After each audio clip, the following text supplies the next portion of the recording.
I'm Israel. Shalom, shalom. Brother Naquam, watching for Israel coming back at you with these precepts and another cold cut, giving, of course, our honor and glory to Yahweh, by Shema Mashiach Malak Yahushai, a double honor to the elect elders of the house of David that's been in this truth for decades and decades, patiently waiting for the second coming of Yahushai. A hearty shalom to you mighty men that go out there and labor and do the work of the Most High. Right? You out there in season, you out there out of season, you out there when it's cold, when it's warm out, right? Snow and the sunshine. Shalom to the men that go out there and endure all things to push this truth. Hearty shalom to the men that may not be out there when it's teaching, right? But they nevertheless they still profit the nation of Israel, right? They're getting the households in order, they're praying, they're fasting, they're keeping the commandments, and they're doing what the Most High requires them in the last days, right? And don't forget, last but not least, never leave out the Akwat, the sincere Akwat out there, which are the sisters that are in this truth, that have came out of the ways of the world, have been pulled in to this truth by Yahweh Bashim Yahushua, and they're keeping the commandments too, man. Rehearsing the righteous acts and being like their righteous foremothers, Sarah, Rachel, Rebecca, etc., Esther and Judah, right? And shalom to the men on the comment board and mighty men in the mighty Aqua, right? With a sincere Aqua, H-U-Y, Ganyala, shalom, King, right? Real life, Yasha Aleph, Babylon, Doom, 12 tribes, JB Crazy. And brother says, can the brothers pray for JB Crazy, right? Say, can brothers pray for him, right? So brothers, hey, if you sincere, you pray for the brother, man. Right? He says Satan trying to sift you out. Well, brother, you got to remember, brother, if you know that, you may have to go on a fast, brother. You got to fast. You got to pray that the Lord give you the spirit of endurance, right? You got to sit there and examine yourself too, man. All right, Shalom, Yamarian, Banyamyan, D-Bash Branch. Topic of this live stream, WFI late nights. It's 10:44 on the East Coast. And we touching on the 7 seals. All right? We on fire. We're going on the 7 seals. Let's get right into it, man. All right, because this is a controversial topic. A lot of brothers, they asked a brother, I believe he asked on a conference call with you'd have a video on that, or was it the 7 trumpets? So we got to touch on it. We're gonna kick it off with Revelation chapter 5. All right, let's go to Revelation chapter 5 and 1. Right? So everybody on the WFI late nights, most of women, you had a beautiful Shabbat, a beautiful Sabbath, and now you diving into the prophecies. All right. So we're in Revelation chapter 5 and 1. And it reads, and I saw in the right hand of him that sat on the throne a book written with and on the backside sealed with 7 seals. And let me pull up some. I might be able to pull up an image of an ancient scroll sealed with 7 seals. All right, bear with me. All right, I want to see if I can find this just to show you what John actually saw. Now, we always equate that to this Bible, but John didn't have a Bible, right? Yahushua didn't have an actual Bible. It wasn't printed. It didn't have a hard copy. It was actually a scroll sealed with 7 seals, right? I'm going to pull this up on the screen just to show you. This is what he actually saw. All right, bear with me 1 second. All right, let's see if I can show my screen. This might be the way. Bear with me. Okay, that's not what I want. All right, so I'm going to show you what John actually saw. All right. And I'm going to read the verse again. Bear with me 1 second. So brother should be able, and a sister should be able to see the screen. It says in Revelation chapter 5 that he saw, let me read that again, Revelation 5 and 1. And I saw in the right hand of him that sat on the throne a book written within and without, and on the backside sealed with 7 seals. And what he really saw, bear with me 1 second, got folly coming up. He really saw this right here, man. This is a seal with 7 seals.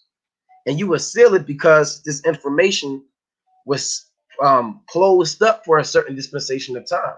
The prophecies that we're going to dive into and dig into, it wasn't time during the time of the Roman Empire to be revealed, or during the time of John.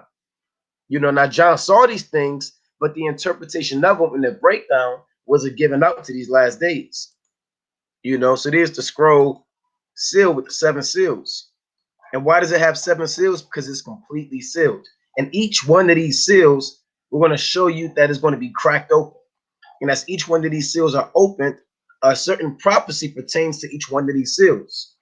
All right. So let's go to the book of Daniel, chapter 12 and 4, and prove that. All right, we have to prove all things. We have to let Yahweh Bashima Mashak Yahushua be true, and every man a liar, as it is written, right? That we may be justified. So let's go to Daniel chapter 12 and 4. We're going to touch on these 7 seals and see what's going on in the book of Revelation. All right. It's the book of Daniel. And we've been through some of these precepts before, but for those that don't know, hey, add them to your notes. All right. The book of Daniel, chapter 12 and verse 4. And it reads, "But thou, O Daniel, shut up the words and seal the book, even to the time of the end.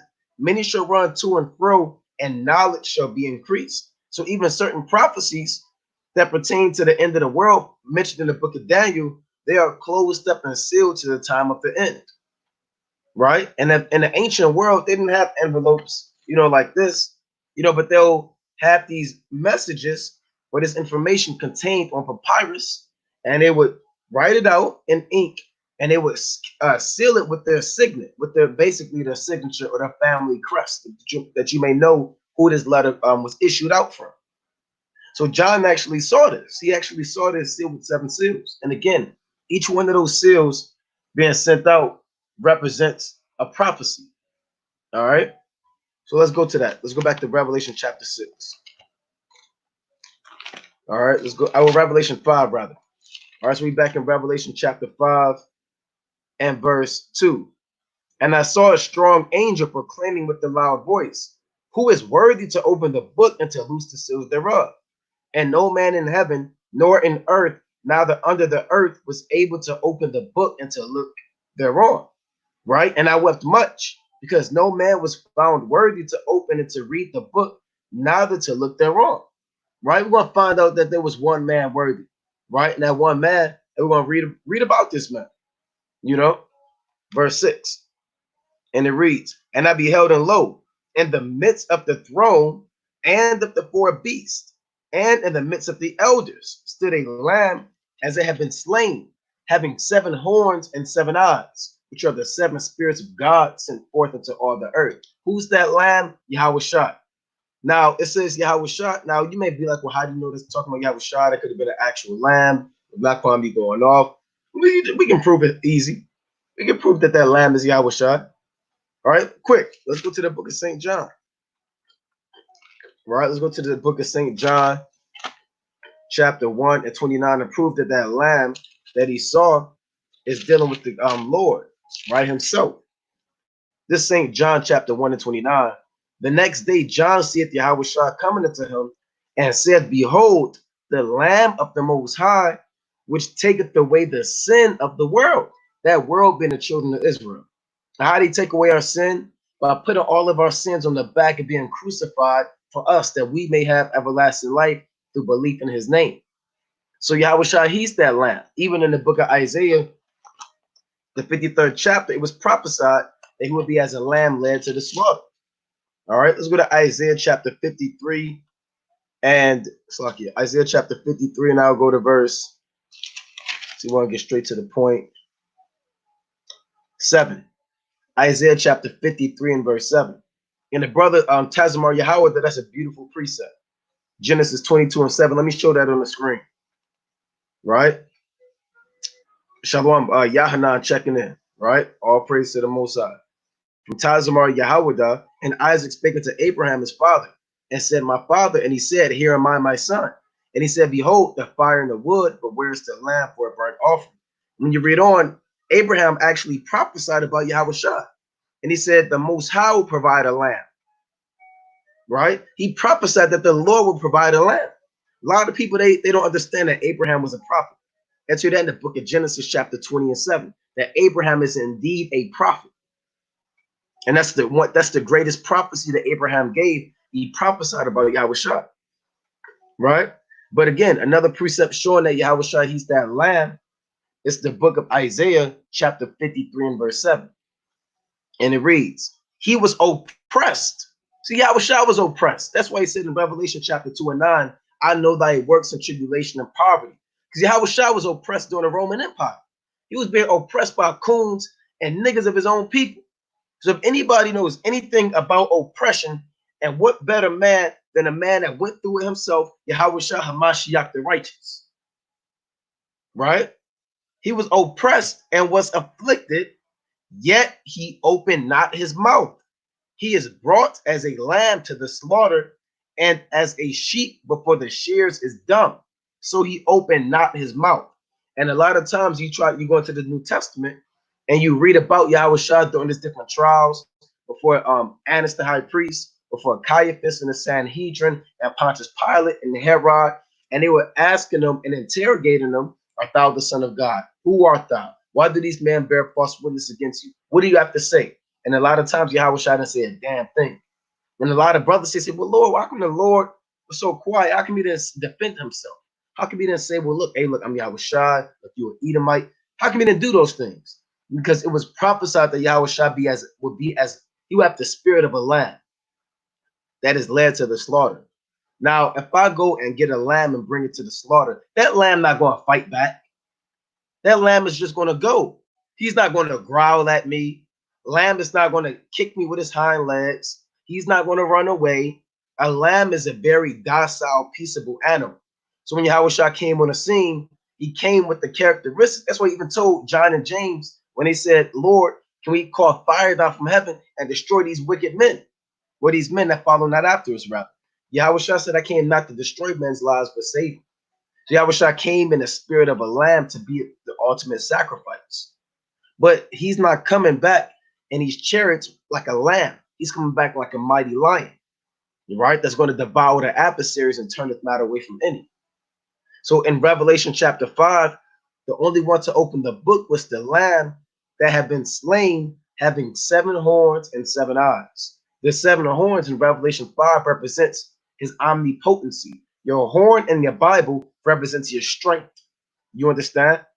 And the eyes represent the Yahweh Bashim Yahushua as him being omniscient, meaning him having all knowledge and knowing all things and having dominion over the 7 spirits of the Most High, which are the plethora of angels in the heavens.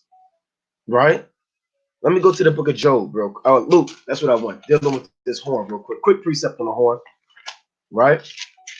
And that's the strength of any beast with a horn. A rhinoceros, you understand? A bull, right? If you got horns, that's your strength, and that's what you use to attack.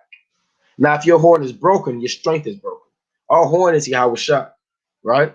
Let's go to the book of Luke, chapter 1, right? Let's read about the horn of our salvation. Luke chapter 1 and 68. Blessed be the Lord God of Israel, for he hath visited and redeemed his people. Who's his people? The so-called blacks, Hispanics, and Native Americans of Negro and Indian descent. Redeem meaning to buy back, to purchase. All right. Reading on. It says, and hath raised up a horn of salvation for us. Who's the horn of our salvation? That's Yahweh Shah. That's our strength. You don't have no strength of salvation without the Lord. Let's go to Psalms chapter 132 and 17. Right? So we read about that lamb in Revelation 5 having 7 horns and 7 eyes, and now we're breaking down what that horn represents, or those 7, meaning a complete amount of strength. All right, I want to Psalms chapter 132, and I want to go to verse 17. All right, this is the book of Psalms chapter 132 and verse 17. And it reads, there will I make the horn of David to bud. I have ordained a lamp for mine anointed. His enemies will I clothe with shame, but upon himself shall his crown flourish. Salakia. So it says in Psalms 132 and 17 again, there will I make the horn of David to bud. Who's the horn of David? Who came out of the loins of David? Yahweh Shah Mashiach. So again, back in Revelation, the 5th chapter, I'm going to read that again. Revelation chapter 5 and 6. And I beheld, and lo, in the midst of the throne and of the 4 beasts, and in the midst of the elders. And the 4 beasts are the archangels, top angels, right? And it reads, and I beheld, and lo, in the midst of the throne and of the 4 beasts, and in the midst of the elders, stood a lamb as it had been slain, having 7 horns and 7 eyes, meaning complete strength. And the 7 eyes, they represent the 7 spirits of the Most High. Right to that in the previous chapter. Well, let me get that real quick in Revelation chapter 4. This is the book of Revelation chapter 4 and 5. And out of the throne proceeded lightnings and thunderings and voices, and there were 7 lamps of fire burning before the throne, which are the 7 spirits of God. Right? So the 7 lamps of fire, which are the flames of the menorah, they symbolically are represent every angel and every demon ever created that are obedient to the Most High's order. And they are soldiers and captains in the Most High's army. You see that? So we back in Revelation chapter 5 and 8 or 7. Let's see what this lamb did. Right? Revelation chapter 5 and 7. Salaki, and it reads, and he came and took the book out of the right hand of him that sat upon the throne, meaning the Most High. Shows you the clear separation between the Most High and Yahweh Shai. Right? I'm going to start bringing that out. Because if they're the same person, how is the Lamb going to take the throne, take the book out of a man that's sitting on the throne, out of his hand, if they're the same person? That's a cut to you Christians right there, man. We'll say that Jesus and God are the exact same person. We have Yahweh Shai, the Lamb that walked up to the throne and grabbed the book out of another entity that is sitting on the throne. So you can't get around that. That's the same thing in Daniel 7 and 13. You know? Verse 8, Revelation 5 and 8. And when he had taken the book, the 4 beasts and the 24 elders fell down before the Lamb, having every one of them harps and golden vials full of odors, which are the prayers of saints. So these angels, they actually record all of your prayers, man. You know? And they hold on to all of your prayers. All right, reading on. So keep throwing up them prayers, Israel. It's not going for naught. Verse 9. And they sung a new song, saying, thou art worthy to take the book and to open the seals thereof, for thou wast slain and hast redeemed us to the Most High by thy blood out of every kindred and tongue and people and nation. Right? Because Israelites were scattered abroad. Verse 10. And as he made us and has made us into our God, kings and priests, and we shall reign on the earth. So the kingdom of heaven is going to be on the earth. A lot of you Christians, you think that is going to be up there in the sky. Well, the Lord just said we're going to reign on the earth. Right? Then the so-called white man we're the only people, according to the so-called white man's Christianity, that in order to experience bliss and true happiness and true peace, man, in order to experience these things, we gotta die, right? We all gotta get put to death, get killed, you know, and coon out and serve the white man on the earth in order to get to actual what they call heaven, which is up there above another dimension, above the earth and the firmament, just to be with another white man who is more powerful and more mighty than these white men on the earth.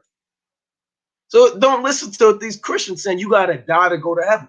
You have to die to experience true happiness. You have to die to go to a place of eternity, man, and be immortal. You don't have to die to become immortal. These are what these pastors are bringing out. And this is the concept of Christianity. And we have to thoroughly cut that up. Heaven is going to be on the earth. Who's it going to be ran by? By the kings and priests, the saints in the Most High, the children of Israel. We're going to rule on the earth in righteousness according to the laws and commandments. Let me go to Isaiah chapter 61. Right, let's go to Isaiah chapter 61. Like the brother said, we living in hell, man. I mean, how could this ever be heaven, man? With the amount of turmoil and affliction and poverty and oppression that we experience 24 hours a day, 7 days a week. You know, like the curse saying Deuteronomy, and we say we're guided with morning, in the evening, and in the evening we say we're guided with morning for fear of the things that we see. Right? This Isaiah chapter 61 and verse 4. And they shall build the old waste. They shall raise up the former desolations, and they shall repair the waste cities, the desolations of many generations. And strangers shall stand and feed your flocks, meaning we're going to have slaves while we rule on the earth. And the sons of the alien shall be your plowmen and your vine dressers. This is all on the earth. Ain't no vine dressers up there in the heavens. Ain't no a vineyard and cattle up there roaming around. That's talking about on the earth. Verse 6. But ye shall be named the priest of Yahweh. Men shall call you the ministers of our God. Ye shall eat the riches of the Gentiles, and in their glory shall ye boast yourselves. Where is that going to be? On earth. So, hey, stop listening to these pastors, man. Everything that you have learned about heaven has been a lie, right? First of all, they tell you when you die, you got a halo around you. Well, where is that at in the Bible? I ought to do a damn concordant search and type in the word halo, and we can see how many times it pop up. It's going to be a fat 0, right? Then you die and you grow wings. So they don't know what's going on. And you got to wait in line. If you in heaven, why do I have to wait in line? You don't have to do that on the earth. You got to wait in line to get into the gate, and you might not get in yet. So they don't know what's going on. You know, I ought to do a cold cut, just cutting up the so-called white man's rhetoric and whole concept of heaven, man. You know? But again, Revelation 5 and 9 say we're going to reign on the earth. And Jay put a beautiful point from Matthew, the 6th chapter, right? Which we go into as well. From Matthew 6, part of the Lord's Prayer says, thy will be done on earth as it is in heaven. So the Most High is righteous, and all things that he does up there in the heavens are in order. Those things are going to be done on earth. All right. So let's go back to that in Revelation. And we're only going to Revelation chapter 5 because you have to go through that in order to go to the 6th chapter. You won't understand how these seals are even being opened if you don't understand what happened in the previous chapter. All right. So this WFI late nights, man. Right. We going into it through the spirit. Revelation chapter 5 and 10.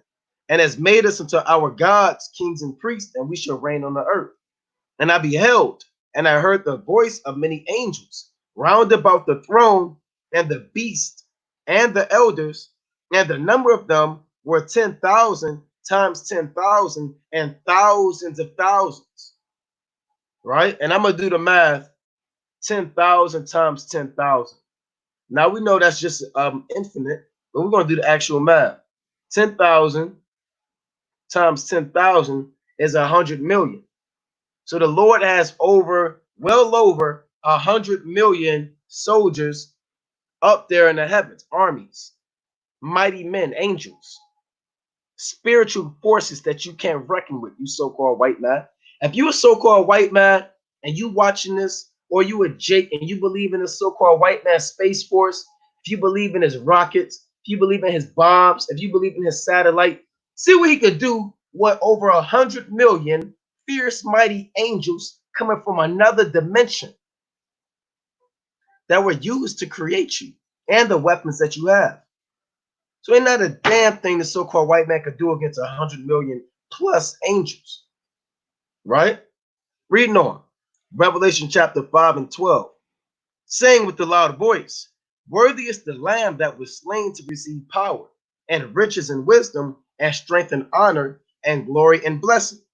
And every creature which is in heaven and on the earth, Slakia, bear with me, which is in heaven, Slakia, and every creature which is in heaven and on the earth and under the earth, and such as are in the sea, and all that are in them, heard I saying, blessing and honor and glory and power be unto him that sitteth upon the throne and to the Lamb forever and ever. Right?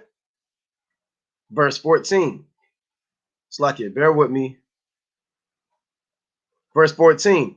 And the four beasts. So John kind of got excited, man. You know, John kind of got into it when he saw Yahushua ready to open the book and everybody going crazy in the heavens. All right. Verse 14. And the four beasts said, Amen. And the 24 elders fell down and worshipped him that liveth forever and ever. Now, some brothers say that these there's not too many details or precepts going into the 24 elders. You know, Certain brothers, they'll say, look, it's the 12 apostles and the 12 sons of Jacob. Some brothers say it's an angel for each hour of the day. You know, there's no account of who these 4 and 20 elders are, right? Just to put that out there. Verse 6, chapter 6 and 1. This is the book of Revelation, chapter 6 and 1. And I saw the Lamb open one of the seals, and I heard as it were the noise of thunder. One of the 4 beasts say, come and see. So again, Slakia, those that don't know, again, what these seals are, he's opening one of these seals. This is what the whole big fuss was about, man. An uproar and people going crazy and weeping and crying in the heavens because nobody can open up these books or these seals. But Yahweh Shah came and said, look, I'll take that out of the right hand of the Most High, and he's beginning to crack open each and every one of these seals. As each seal is being opened, one prophecy is coming to pass after the other. When these 7 seals, when the 7th seal open, you're gonna find out that you're gonna have 7 trumpets, right? And the 7th seal, things are going to be done. So again, Revelation chapter 6, we read about the first seal being opened. All right, just to put that out there. Brother says it's a 24 scientists. I haven't heard that one, brother. Right?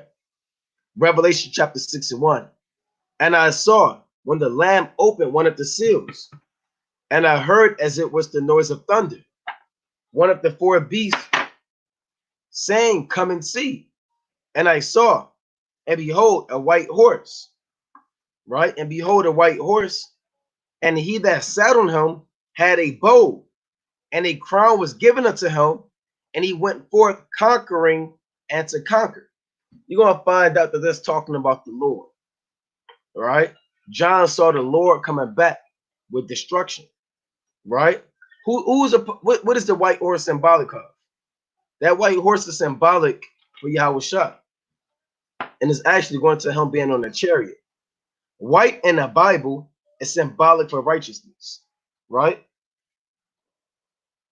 So like it, purity, holiness, right? Let's go to Revelation chapter 14 and 14 and get another precept on that man upon a white horse conquering and to conquer. All right, conquering what? Conquering sin, right? Conquering death. You understand? Conquering us not being adopted back to the Most High, right? Conquering the curses, conquering us being in captivity. That's what we went for, the conquering and to conquer. Now, as you read on, you read about in Revelation chapter 6, and the end of this chapter, you read about the Lamb coming back. Right now, we're reading about Yahweh Shah conquering and to conquer. And the main thing that the Lord conquered was sin. And this was set up from the foundation of the world, that the Lord would be slain and his blood would be sprinkled upon the spirits of those that were predestinated for salvation. I want to get a precept on Yahweh Shah being on the white horse. This context in Revelation 14 and 14 is dealing with the Lord's destruction. Right? And that's a good brother, good pulling out the precepts, man, before I get to them. Revelation 14 and 14. And that's good. And I looked, and behold, a white cloud. And upon the cloud one sat like unto the Son of Man, having on his head a golden crown, and in his hand a sharp sickle. Right? And that's speaking about Yahweh Shah. He's upon a white cloud. But that white cloud is also talking about a white horse. The cloud is a chariot. That horse is a chariot. Same thing. That word white is righteousness, because Yahweh Shah is coming back in all manner of righteousness. And one thing of the difference between the so-called white man and Yahweh Shah, how they make war, Yahweh Shah is coming in righteousness to do this thing, right? To that in Revelation 19. There's no account of the so-called white man waging war in the name of Yahweh Ba'ashim Shah, right? To redeem, you understand, to save, for to bring justice. Anytime the so-called white man goes to war, and clearly this separates him, it shows that Yahweh Shah is not a so-called white man, because the so-called white man goes to war with the pretense of rape, robbery, and murder, evil, witchcraft, and lies and deception. So how could the Lord be a so-called white man? If it says in righteousness, he doth judge and make war, and ain't no damn war that the so-called white man has ever had that is predicated on a foundation of righteousness. Right? So you can't deny it. Undeniable proof.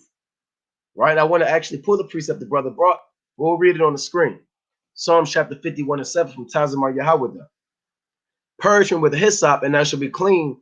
Wash me, and I shall be whiter than snow. So white is symbolic for being pure. Let's go to Isaiah, the first chapter. Right?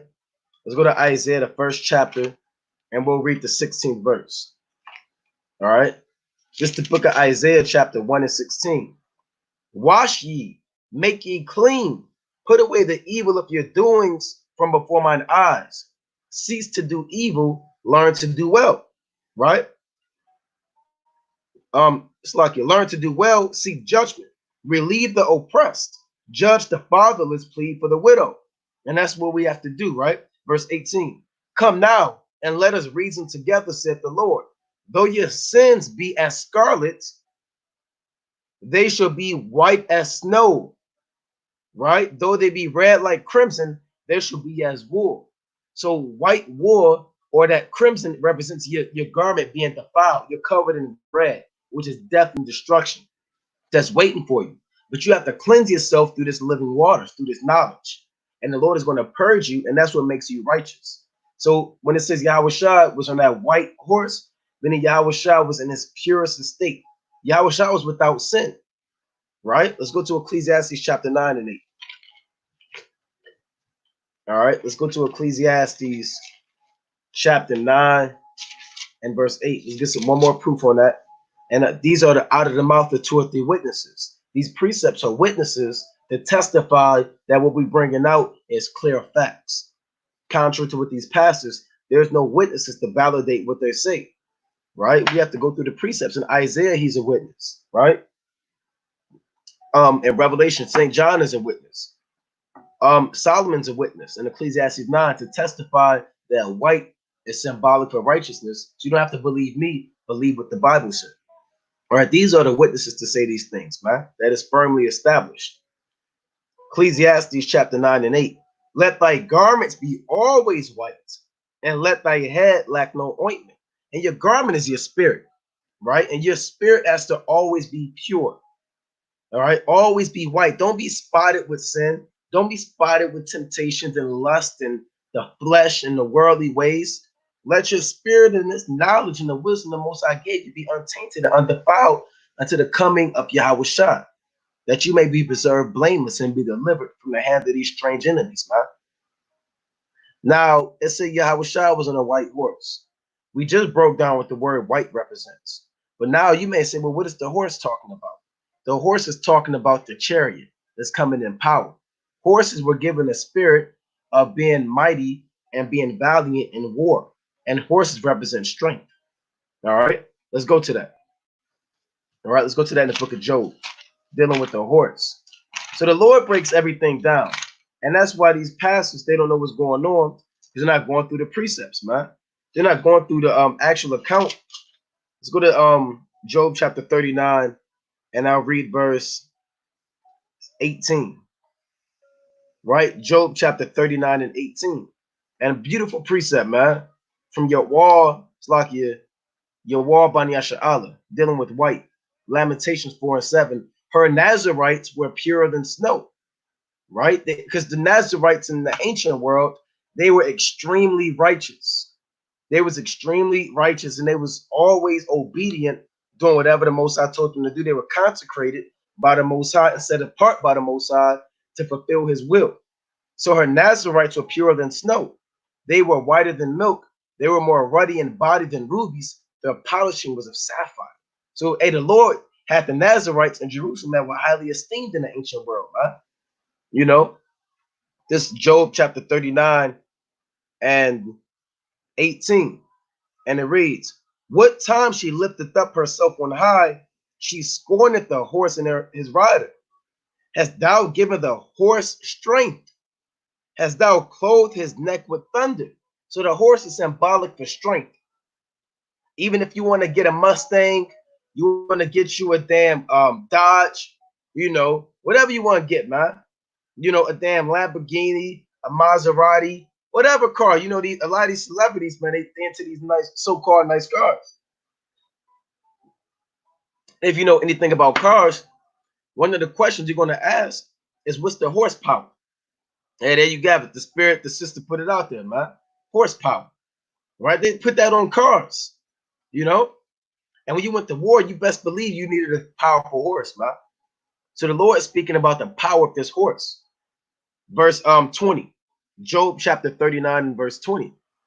Canst thou make him afraid as a grasshopper? The glory of his nostrils is terrible. He paused in the valley and rejoiceth in his strength. He goeth on to meet the armed men. So horses, they don't sit when they go to war. They don't sit there and ask the rider, "Why are you bringing me to war? What's going on?"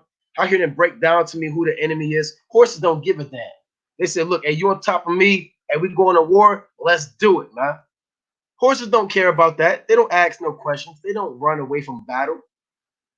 So Yahushua been on that white horse, the son being in pure righteousness and power and strength. And he went forth conquered and to conquer, right? Meaning what? Subdue. Right? I want to see what this word conquer is in the Greek. All right, let's pull this up out the we're gonna go to the blue letter. We're gonna dive into the blue letter. We're gonna go into this word conquer in the book of Revelation, the 6th chapter, right? And you can look along, right? I'm gonna pull a screen up just so you can understand what we're going into. All right, let's go to Revelation, the 6th chapter.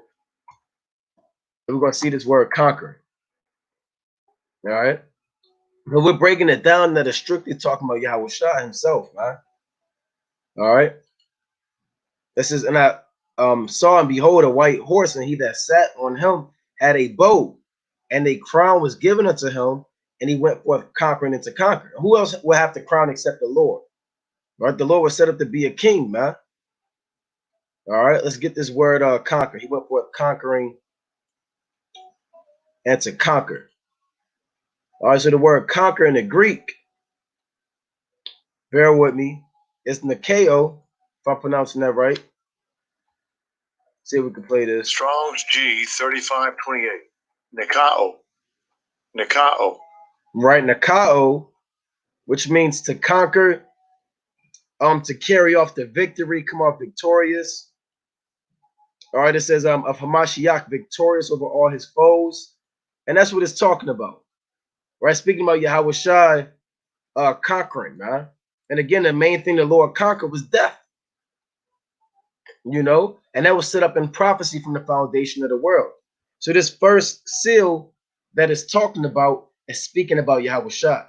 He's that white horse, or it's like he's on that white horse. And as he's upon his white horse, that's the strength that he's coming in.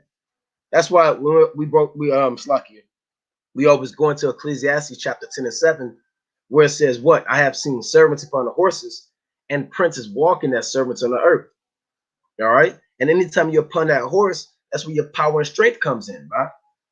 You know, and even in war, you have a more tactical advantage because you have the upper hand. You're elevated, and your eyesight, you understand, is a lot more profitable than a man that's an infantry or footman. He can only see on the surface level. You have a better view to see who your enemies are, and you have an angle, and you have the upper hand. So as Yahushua is coming on that horse, it's telling you that he's coming in power. Let's go back to Revelation, the 6th chapter. All right. Let's go back to Revelation chapter 6. And we diving into it, man. Right? We diving into it. We're not running away from nothing. We're not bucking up. Right? Revelation chapter 6 and 2. And it reads, "And I saw, and behold, a white horse, and he that sat on him had a bow, and a crown was given unto him, and he went forth conquering and to conquer." Right? So that's a Mashiach, Wamalak, Yahushua, man. Right? And how could that be sweet Jesus? A bow is an instrument of war. That's a battle weapon. So why would sweet Jesus have a bow in his hand? There's no account. We pull this up. Right? There's no account of this man, right, having a bow in his hand. Ask the Christian pastor why it says this man will have a bow in his hand and actually go forth and conquer. Right? You can't even imagine this man using the bow and arrow, man. All he do is look like he make birthday cakes, and then he's a homosexual, man. So this man don't have no bow and arrow. This look like Esau. I mean, it is Esau, but it looked like Esau from Genesis, man. Right? The 25th chapter.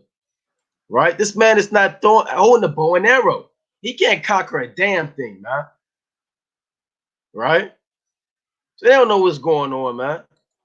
All right, so let's get back into it. All right. Revelation chapter 6 and 3. So now he's opened up the second seal. And when he had opened the second seal, I heard the second beast say, come and see. And there went out another horse that was red, and power was given to him that sat thereon to take peace from the earth, and that they should kill one another, and there was given unto him a great sword. Now, another horse that was red, who came out red? The so-called white man. Now, what is going into is speaking about the spirit of Satan that's inside the so-called white man that's allowing him to take peace from the earth. Right? Let's go to Revelation chapter 12 and 9. Right? And that's all he's good for. That's all he's good for, is to cause violence on the earth and kill on the earth and mayhem on the earth and rape on the earth and bombs dropping on the earth. That's all he's good for, is to take peace. And it's not just peace in lands between nation against nation. It's peace of mind, man. It's peace of your spirit. When we say shalom and shalom, brother should actually mean that, right? That's not just a word to throw out there, because we don't get no peace, man. Our brothers, we give each other's peace, man. And we put peace upon our brothers, and that's why we say shalom, man. Right? Which is peace to a multitude of people, man. Or shalom, to one person, man. And we'll get peace in the kingdom of heaven. All right, you don't expect to get peace here. You might get a day off of work, you might get, a holiday off, and you can kind of kick your feet up. But in terms of eternal peace, that will never be found in Babylon the Great, because that's against the curses in Deuteronomy 28. Right? The Lord said, upon these nations, thy feet shall have no ease, and thou shalt have no rest, paraphrasing. Right? Let's go to Revelation chapter 12 and 9. Let's read about this red horse, man.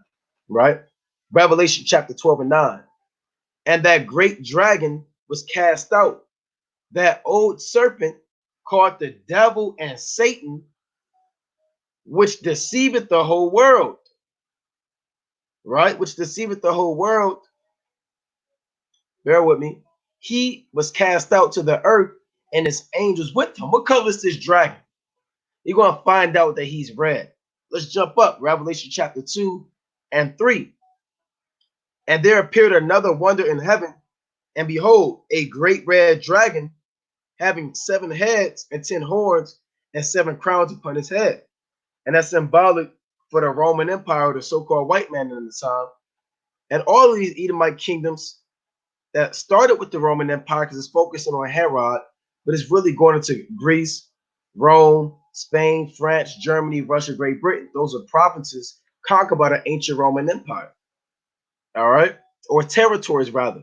Hispania, Germania Minor and Major, Gaul, Britannia, Scythia, Greece, and Rome was within itself. But those are territories conquered by the Roman Empire. So that red horse, anytime you see this word red, you got to kind of pause, scratch your head and say, hold on now. Every time I read about red, it's talking about the so-called white man, right? Let's go to the book of Genesis 25. Let's get the classic. Right? You got to kind of pay attention to those things, man. That's the purpose of going through these precepts, right? Because they're going to bear a witness of each other and testify that these things are true. Right? Genesis chapter 25 and verse 25. And the first came out red all over like an hairy garment, and they called his name Esau, the so-called white man. He came out red, lack of melanin. In a Hebrew, Aishashwa, meaning he wasted.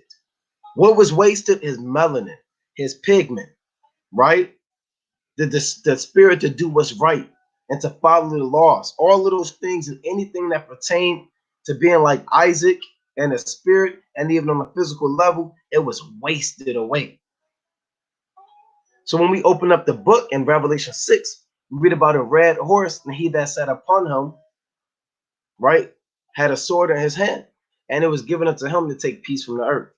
Let's read that again in Revelation chapter 6. All right. Revelation chapter 6. And I'll read 4 again. This is the book of Revelation chapter 6 and 4. And there went out another horse that was red, and power was given unto them, just like unto him that sat thereon to take peace from the earth. And a so-called white man, he does take peace from the earth. He destroyed the earth.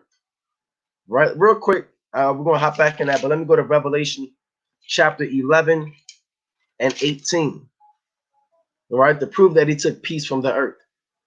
Revelation chapter 11 and 18. And the nations were angry, and thy wrath is come, and the time of the dead that they should be judged, and that thou shouldest give reward unto thy servants the prophets, and to the saints, and them that fear thy name, small and great, and shouldest destroy them which destroy the earth. So who destroyed the earth? Who polluted every body of water with oil, with toxins, with poison? The so-called white man. Who polluted the air? When you can't go to certain cities because the smog level is so high, you got to wear a mask. Who's putting chemtrails all in the air? It's talking about the so-called white man. And you don't have to get too deep into it to figure that out. Right? They destroyed the earth. They took peace from the earth. Right? Let's go to Isaiah chapter 24 and 5. You know? And again, even on a physical level, they actually have proxy wars. They infiltrate certain lands and raise up militias to overthrow governments to do their bidding. So they take peace from the earth in any level, man. Causing famines, putting drugs in the hood. And there's nobody that takes peace from the earth like the so-called white man. He doesn't know true peace. Right? He doesn't know what's going on. All right, but let me read this in Isaiah chapter 24 and 5. All he knows is war, death, and destruction. Isaiah chapter 24 and 5. The earth is defiled under the inhabitants thereof, meaning the land is defiled, is waxing old, spirits are defiled. You understand? People's minds are defiled. All right. The earth is defiled under the inhabitants thereof because they have transgressed the laws, changed the ordinance, broken the everlasting covenant. Therefore, hath the curse devoured the earth, and they that dwell therein are desolate. Therefore, the inhabitants of the earth are burned, and few men are left. Right? So he took peace from the earth. The brother gonna put a good precept again. And if you got a good precept, I'm gonna pull it up. All right. Proverbs 29 and 2. When the righteous are in authority, the people rejoice. But when the wicked beareth rule, people mourn. Right? And people are mourning right now. People committing suicide, people jumping out of buildings, they blowing their brains out with a shotgun. You know, Jake, they crying right now. People are homeless. You know, and people starving right now. Why? Because the wicked bear rule. This Proverbs chapter 28 and 28. And it reads, when the wicked rise, men hide themselves. But when they perish, the righteous increase. So when the wicked are in power, people are hitting, man. Because they don't want to get the wrath from these devils, man. They don't really speak up.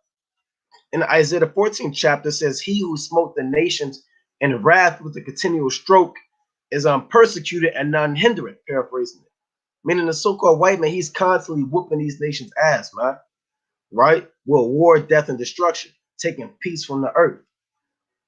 And it says it was given him a great sword. And that shows you that it's clearly talking about the spirit that's inside the so-called white man. Right? Because what was the blessing of Esau? What did Isaac bless him with? He gave him a great sword. Right? Let's go to that in Genesis chapter 27. Right? And brothers should know that, but for those that don't know, we're going to touch on it again. Even if you do know, we're going to touch on it again, right? Genesis chapter 27 and verse, I'll start at 39. This is the blessing of Esau. Right? And Isaac his father answered and said unto him, behold, thy dwelling shall be the fatness of the earth, and of the dew of heaven from above. And by thy sword shalt thou live, and shall serve thy brother. And it shall come to pass, when thou shalt have the dominion, that thou shalt break his yoke from off thy neck. To the so-called white man, that's what he does, man. He was given a sword. It is not talking about a physical sword. I mean, to a lower level, it is in the ancient times. The people fought with swords. But in 2nd Ezra chapter 15, the Lord even speaks about flying swords. His new swords are his bullets, his missiles, his bombs, you understand? Grenades, lasers, whatever weapon he has to cause death, that's his sword. This is how Esau lives, man. He can't live no other way. In order to live, you got to eat. In order to live, you got to have land. In order to live, you got to drink. And how the so-called white man get food? Through stealing it, with the sword. How he get land to live? By stealing it and using the sword. How does he get food, water to drink? By taking over lands and using the sword. That's how he live. He has to live by the sword, man. There's no other way. He's embedded in his DNA and his spirit, and is intertwined with violence and murder, man. To the point where the Lord called this man the bloody man, the violent man. Right? That's one of the characteristics of the so-called white man. You know, sometimes you read in the Bible, you'll read Esau and Edom and Idumea. Sometimes you'll read about key words that should trigger you to say, to let you know this is talking about the so-called white man. You'll read words like the hypocrite, the dragon, young lion, the violent man. If I didn't say the hypocrite again, what else? The murderer. You know, these are different terms given to the so-called white man. You know? So let's go back to Revelation chapter 6. Right? And we breaking it down. Right? Bear with me 1 second. Are we breaking it down precept upon precept?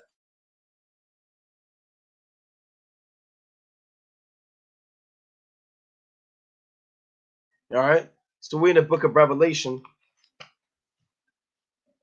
chapter 6. And bear with me. Revelation 6 and 5. And when he had opened the third seal, I heard the third beast say, come and see. And I beheld, and lo, a black horse. And he that sat on him had a pair of balances in his hand. Now, this angel, this is an angel right here. All right. And we're going to go into what this black horse is talking about. He had a pair of balances in his hand. And I heard a voice in the midst of the four beasts say, a measure of wheat for a penny, and 3 measures of barley for a penny, and see thou hurt not the oil and the wine. Now, we're going to read about this black horse in the book of Zechariah, the 6th chapter.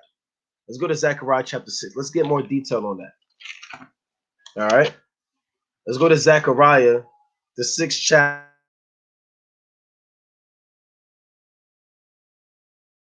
All right. This is Zechariah chapter 6. We're going to get straight to the point. All right. So this black horse is symbolic. Now remember, sometimes you're reading the Bible and you'll read about horses. And sometimes you'll read about men sitting upon these horses, and sometimes it's not. Like in the book of 2 Kings, the 6th chapter. Read about Elisha and his servant, whose eyes were opened to see that the mountain that they were on was surrounded by horses and chariots of fire round about, meaning the angels and the UFOs, which are the clouds of heaven, or the chariots of Yasha'Allah. These angels or these horses are symbolic for angels with different responsibility and different duties. We went into this before. You have a so-called word, you know, called hepology. Hepology is a study of horses. Certain men that study horses, you can look at a horse's coat color and know what that horse was breeded for and what his purpose was in terms of domestication. You'll see horses, they'll have a dark black coat, and those horses may have been bred for a certain purpose. Rather, it was for racing, you understand, or for breeding, right? You have certain horses, they may have a red coat. They were bred for a certain purpose, whether that's to be a performing horse or to be a trick horse, right? You have horses that have spotted. They're white, they're black, and they may have just been breeded to be a horse just to ride upon for leisure.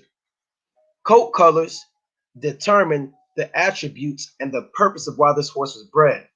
So that's why in the Bible, you read about these angels and these spirits that are given these horse colors, man. And why? And you read that one's red and one's black, and you have to figure out, well, why is the Lord doing that? Because the Lord, He created the horses, and He understands the nature of these horses and how coat colors represent responsibilities and purposes for these horses. So, on a spiritual level, these angels, the Lord has given them coat colors to symbolize their different offices and responsibilities within the Most High God's army. Right? Let's get a precept dealing with these horses. Let's go to the book of Zechariah, the first chapter. We're going to go to verse 8. All right, so we're still in Zechariah. We in chapter 1 and verse 8. And it reads, I saw by night, and behold, a man riding upon a red horse. And he stood upon the myrtle trees that were in the bottom. And behind them, there were red horses speckled in white. So the red horses are symbolic for destruction. The speckled horses, meaning they are created to do various offices and duties. They're not strictly given or relegated to one strict coat color. They're speckled, which means they're mixed. So you have angels that some angels are created with different responsibilities to kill, to cause hurricanes, right? You have other angels which are referred to as the white horses, which are sent forth for salvation and to protect the saints and to deliver them. So, Lucky, go to the book of Zechariah chapter 6. So now we understand about these horses. So let's see about this black horse. All right. This is the book of Zechariah chapter 6 and 1. And it reads, so I can bear with me 1 second. All right, this is the book of Zechariah chapter 6 and 1. And it reads, I turned and lifted up mine eyes and looked, and behold, there came 4 chariots out from between 2 mountains, and the mountains were mountains of brass. So these chariots, they came basically out of this portal between the heaven and the earth, right? 2 immovable creations by Yahweh Ba'ashem Yahushua. Verse 2. And the first chariot were red horses, and then the second chariot, black horses, right? Meaning different angels, they drop these different chariots, and they all have different responsibilities, man. The black horses have a different purpose to serve in the Most High's army than the red horses. The speckled horses have a different purpose to serve than the white horses. And they're also sent to various locations. You have certain angels that are sent, like in Revelation 9, to stir up spirits in the river Euphrates, to cause war on the earth. They were strictly sent to that geographical region. You have angels that are strictly sent to your house to protect you and keep evil spirits away. So even angels have been given different geographical basically geographical duties, man. You know, or missions rather. You had angels that were sent to Sodom and Gomorrah. You had angels that were sent to Babel to see the city and tower that the Lord told them to go check out. All right. So you had black horses, and then a third chariot, white horses, and then a fourth chariot, grizzled and bay horses, and that's also going to the speckled horses. In Zechariah the first chapter, verse 4, Zechariah 6 and 4. Then I answered and said unto the angel that talked with me, what are these, my Lord? Right? What does this mean? What are all these chariots coming forth and these different angels? And the angel answered and said unto me, these are the 4 spirits of the heavens which go forth from standing before the Lord of all the earth. Which the 4 spirits of the heavens is another way of saying the 7 spirits, a portion of the spirits in heaven. Right? 3 is emphasis and 4 will complete it. That's why sometimes you read in Proverbs. Right? Let me pull that out. Right? So you got to go through the precepts. Right? Can't wing it. Right? Let me bring this out. That's why I said 4. Right? This Proverbs chapter 30 and 18. I'll start at 18 and it's like in Proverbs 30 and 15. The horse leech hath 2 daughters crying, give, give. There are 3 things that are never satisfied, yea, 4 say not enough. So 3 things emphasize it, and 4 complete it and bring it home. Right? So the Lord is telling me about this number 4 and what it represents. So that's why it's called the 4 spirits before the heavens, because it's also going into a perfect amount. 3 is emphasis.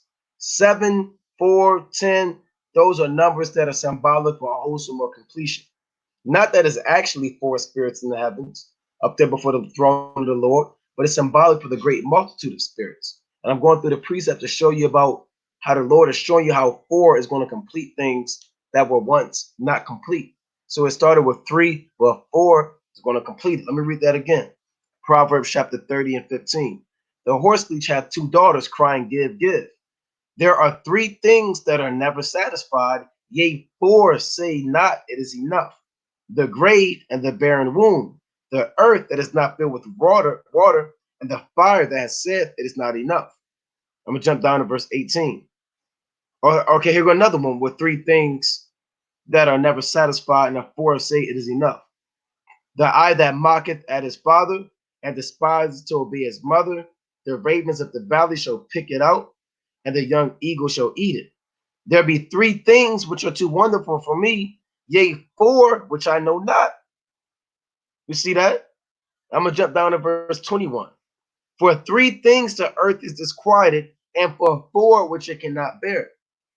So the Lord is just giving you some numerology precepts to understand why 4 is mentioned the way it's mentioned, even in Zechariah, the 6th chapter, where he saw all of these angels, which represent the 4 spirits of the Most High, which is another portion of saying the 7 spirits of the Lord. The same thing with angels with different responsibilities and offices. In Revelation, the 6th chapter, reading about the black horse. We'll read more about the black horse in the same chapter in Zechariah 6 where we left off. So we're back in Zechariah chapter 6, and I'm going to actually read verse 5 again. Right? Zechariah chapter 6 and 5. And the angel answered and said unto me, these are the 4 spirits of the heavens, which go forth from standing before the Lord of all the earth. Right? The black horses, which are therein, go forth into the north country, and the white go forth after them, and the grizzle and bay go forth toward the south country. So the black horse, they go forth towards the north country. The north country is talking about Babylon the Great. This is the north country, also known as the land of the north.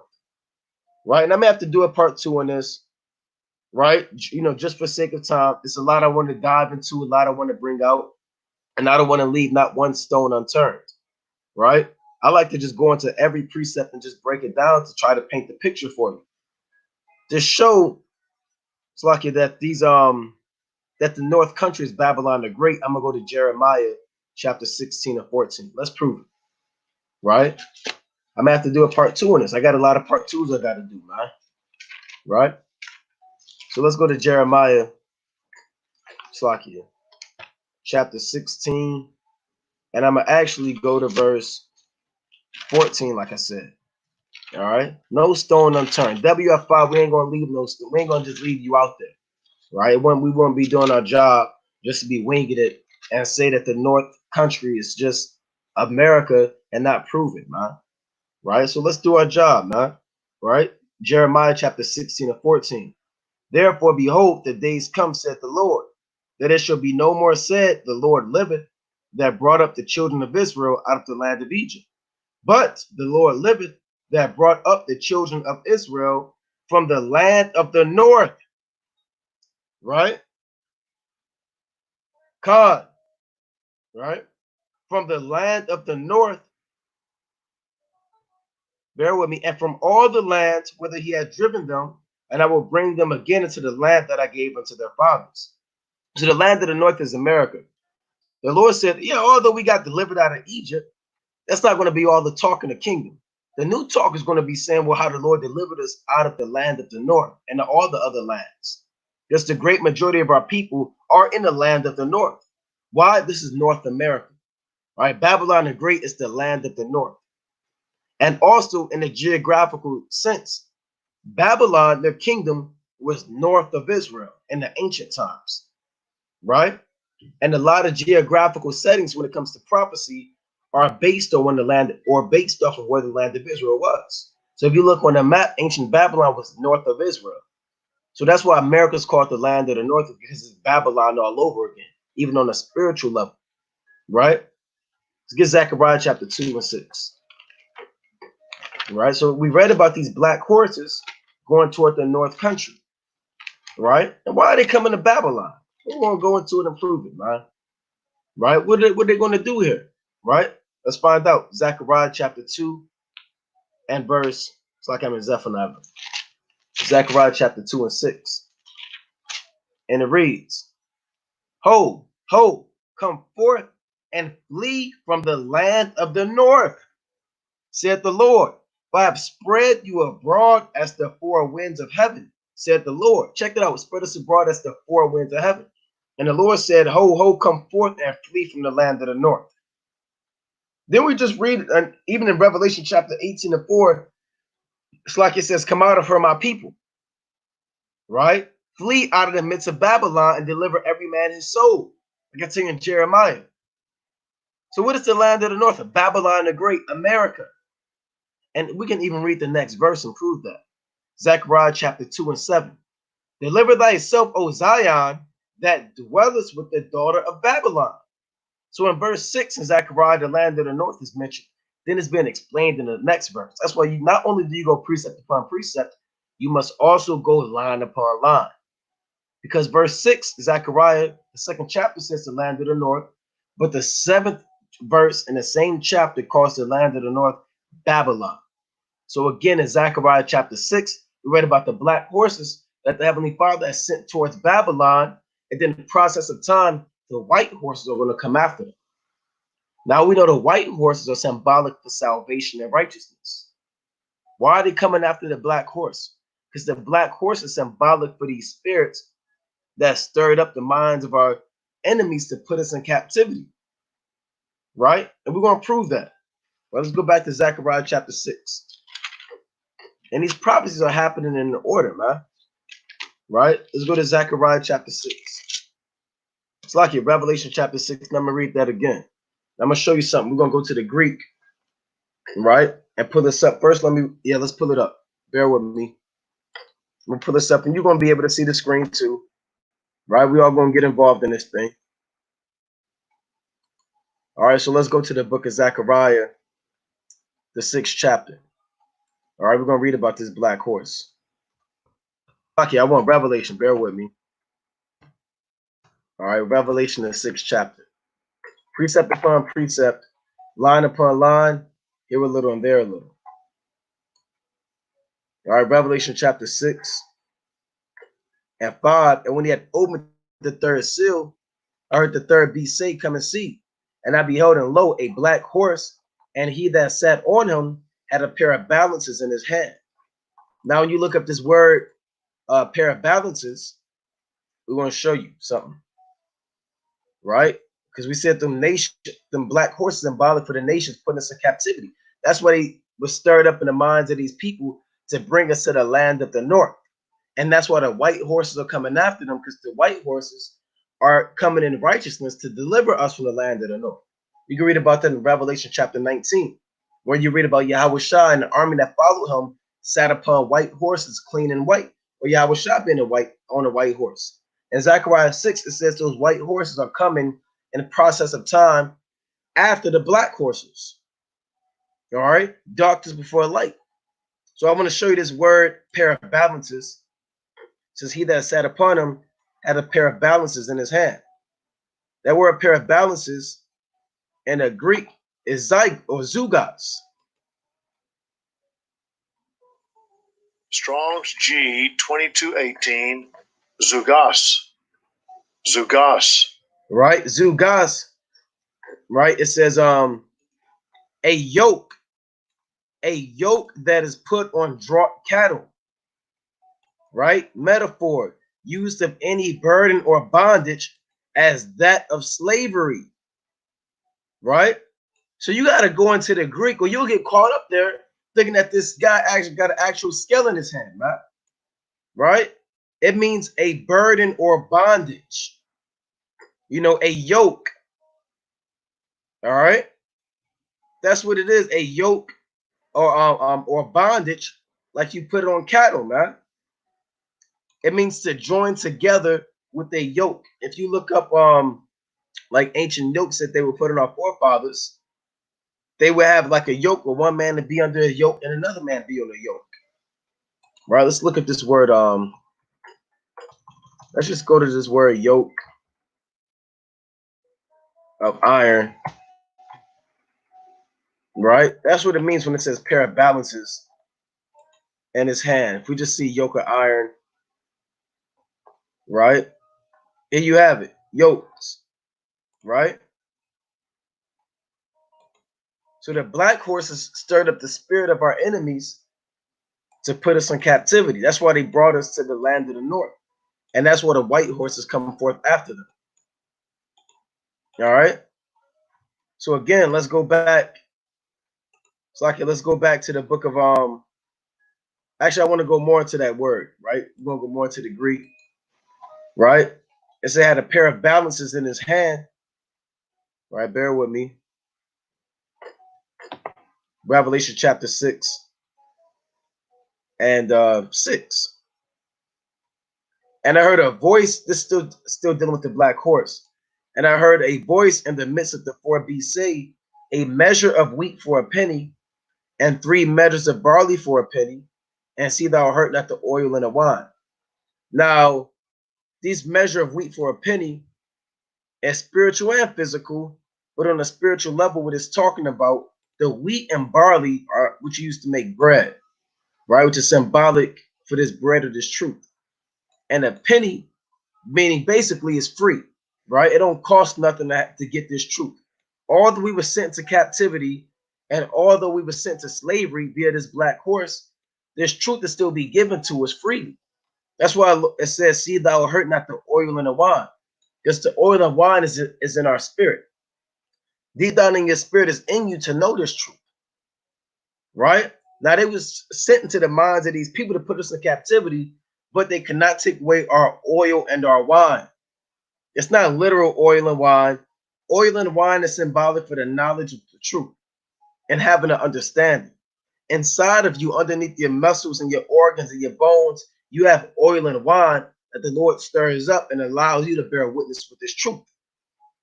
So the Lord told these spirits, don't take away the oil and wine of my people. Yeah, they're going to be in captivity.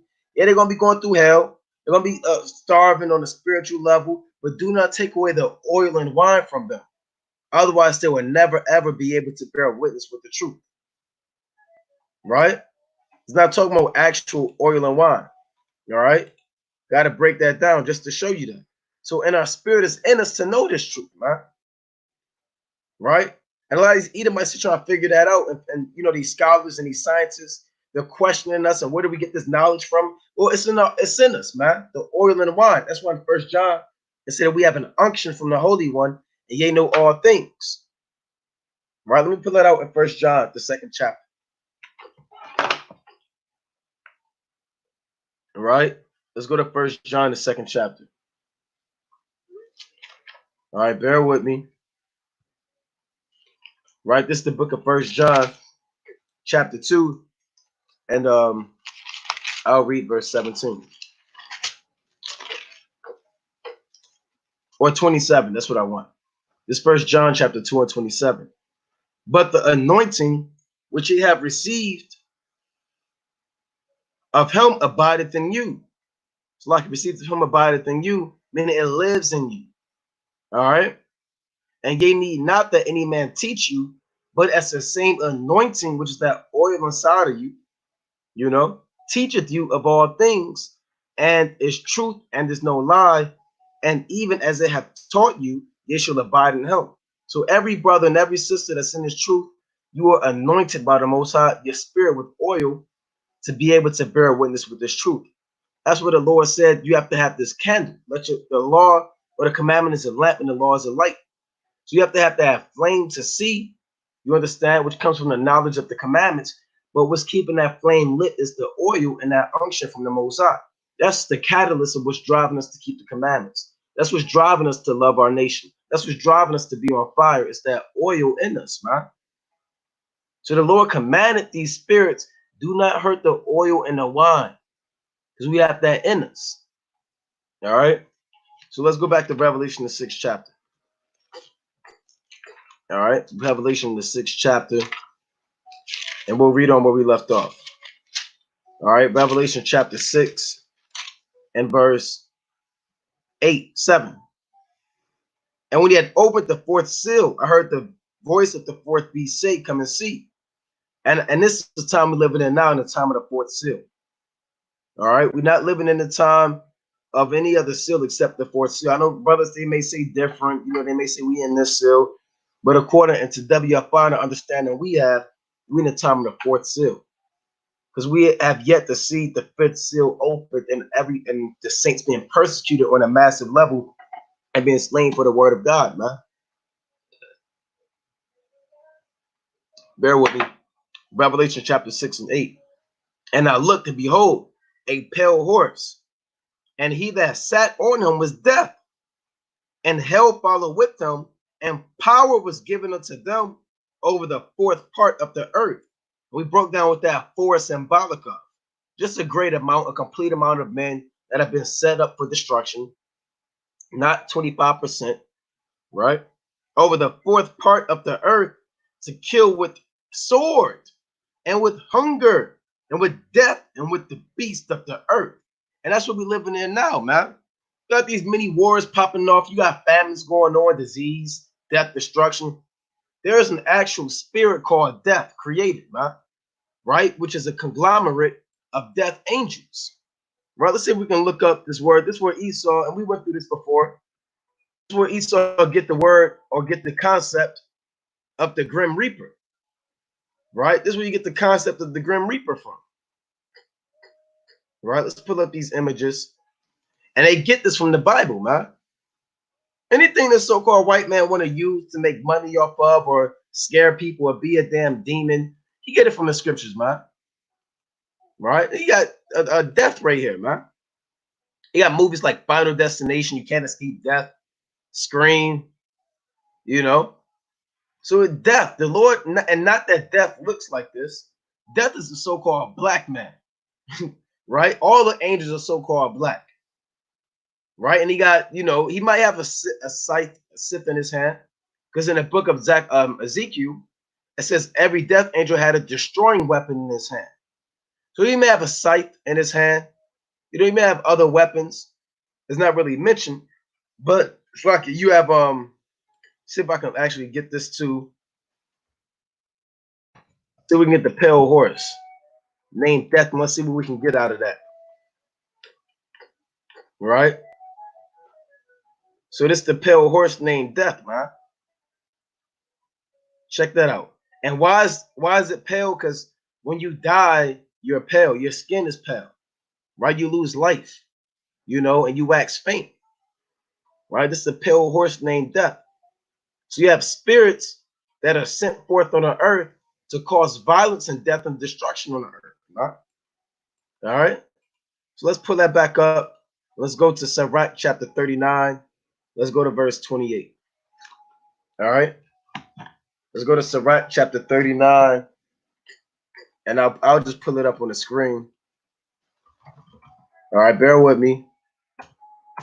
And brothers should all know the scripture. We should all know.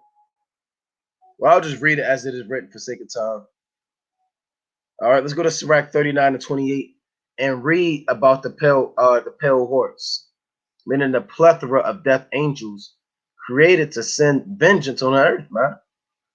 But man is not going to be mindful of the scourges, right? Man is not going to sit there and say, well, look, hey, the pale horse is here, and the Lord is wreaking havoc on the earth. But let's repent.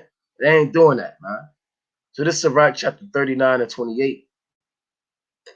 And it reads, there be spirits that are created for vengeance, which in their fury lay on sore strokes. At the time of their destruction, it's like in the time of destruction, they pour out their force and appease the wrath of him that made them. So you have actual spirits contrary to Christianity. Not all of the angels are white babies. None of them are white babies. And they don't look like the Gerber baby. There's actual angels that look like me and you that are created to wreak havoc on the earth and cause hell on the earth, man. That's what the time we're living in, man. You have these death angels going to and fro like lightning, killing men, right? At a phenomenal rate. right? That's why you got these mudslides, these earthquakes, all happening, these hurricanes. Amos did a cold cut of man getting struck by lightning, right? Let's read on Sirach 39 and 29. Fire and hail and famine and death, all these were created for vengeance. Teeth of wild beasts and scorpions, serpents and the sword, punishing the wicked to destruction. They shall rejoice in his commandment, and they shall be ready upon earth when need is, and when their time has come, they shall not transgress his word. So the angels, that's their thing. They love wreaking havoc on the earth. You have actual death on the earth, man. Right? But with that, I'm gonna wind down and I'm gonna do a part 2. Most I will, and very soon, touching on the rest of the 4th seal. We're gonna touch on the 5th seal and the 6th seal and the 7th seal, man. Right? With that, Kwame Yasha Allah, most I will, and everybody had a beautiful Sabbath. Stay in tune. We're going to do a part 2. We have not been able to put up videos on the main channel due to flags and so-called Esau being a damn devil and said that we violated his so-called hypocrisy. So we have been halted from putting videos on the main channel until further notice. But stay on the look, stay in the watch, stay in the prophecies, stay praying, fasting, and keeping the commandments. And I'm gonna bid everybody a hearty Yahweh Ba'ashima Mashiach wa Malak Yahushai. Kwam Yasha Allah. Shalom.